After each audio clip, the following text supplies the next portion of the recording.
আমরা গত ক্লাসে দেখেছি সাবজেক্ট কি, প্রেডিকেট কি এবং এক্সটেনশন কি। আমরা এই ক্লাসে দেখব অবজেক্ট কি। তো চলুন দেখে নিই। অবজেক্ট বাক্যের কোথায় বসে? অবজেক্ট বাক্যে ভার্বের পরে বসে। এখন অবজেক্ট হওয়ার যোগ্যতা কে কে রাখে? অবজেক্ট হওয়ার যোগ্যতা রাখে নাউন। নাউন অবজেক্ট হতে পারবে, প্রনাউন অবজেক্ট হতে পারবে, নাউন ফ্রেজ অবজেক্ট হতে পারবে, নাউন ফ্রেজ অবজেক্ট হতে পারবে। তো এরা সবাই অবজেক্ট হওয়ার যোগ্যতা রাখে। ওকে, এখন আমাদের প্রশ্ন হচ্ছে বাক্যে কিভাবে কি দেখে চিনব সেটাকে আমরা অবজেক্ট বলবো।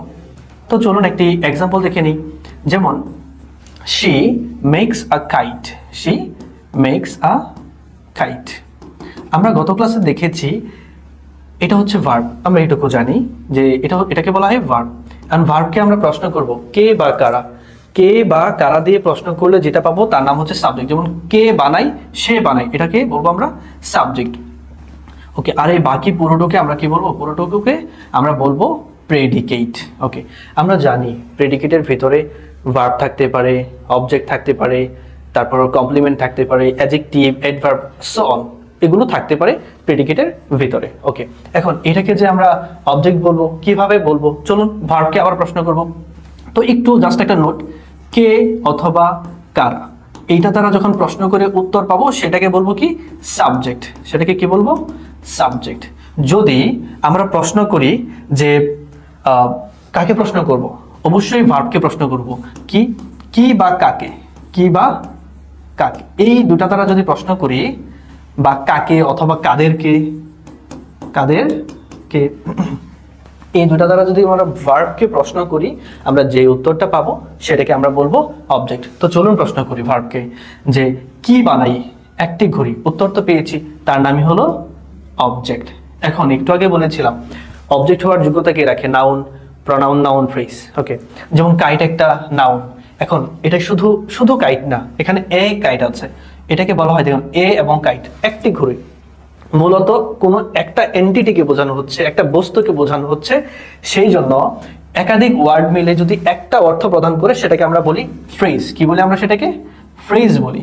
আর এটা যেহেতু নাউন, তাই এটাকে বলা হবে নাউন ফ্রেজ।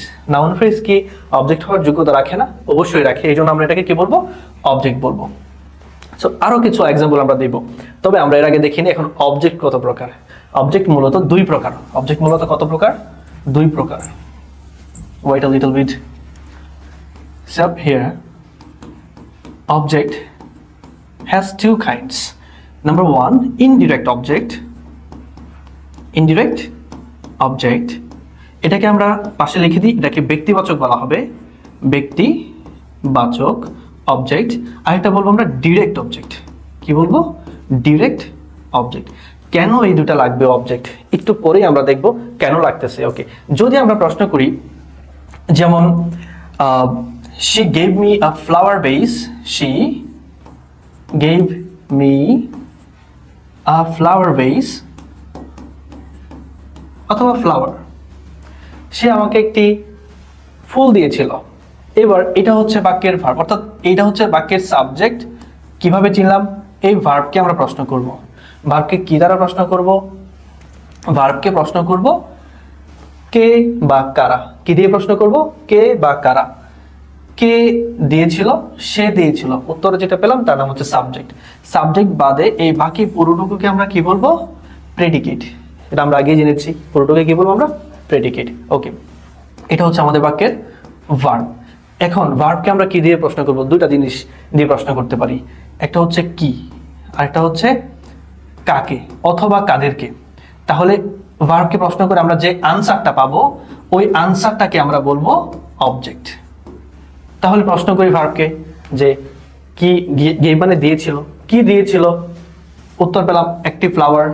ওকে, আনসার হয়ে গেছে, একটি ফ্লাওয়ার মানে হচ্ছে এটা একটা অবজেক্ট। এবার নাউন ফ্রেজ, তাই এটা একটা অবজেক্ট হবে। ওকে, এবার দেখি কাকে দিয়েছিল, এটারও উত্তর পেয়েছি। কাকে দিয়েছিল? আমাকে, এটাও একটা অবজেক্ট। এখন আমার কথা হচ্ছে এটাও একটা অবজেক্ট, এটাও একটা অবজেক্ট।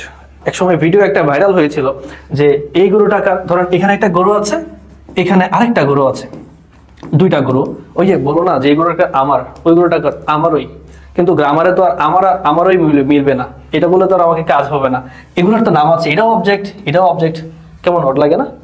তাই এগুলোর একটা নাম দিতে হবে। এখন দেখতে হবে কোনটা ব্যক্তিবাচক কোনটা বস্তুবাচক বা বিষয়সূচক, বস্তু বা বিষয় যে কোনো কিছু হবে।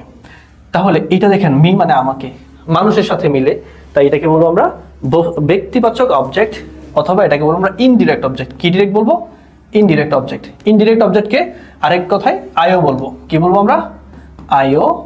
আর ওইটা যেহেতু বস্তুবাচক সেটাকে আমরা বলবো ডিরেক্ট অবজেক্ট। কি বলবো? Direct object. ডিরেক্ট অবজেক্ট, এটাকে আমরা সহজ ভাষায় ডিএ বলবো। তাহলে দেখবেন বাক্যে সদা সর্বদা আইও আগে আসবে, ডিও পরে আসবে। এই হচ্ছে আমাদের অবজেক্ট নিয়ে আলোচনা। ধন্যবাদ সবাইকে।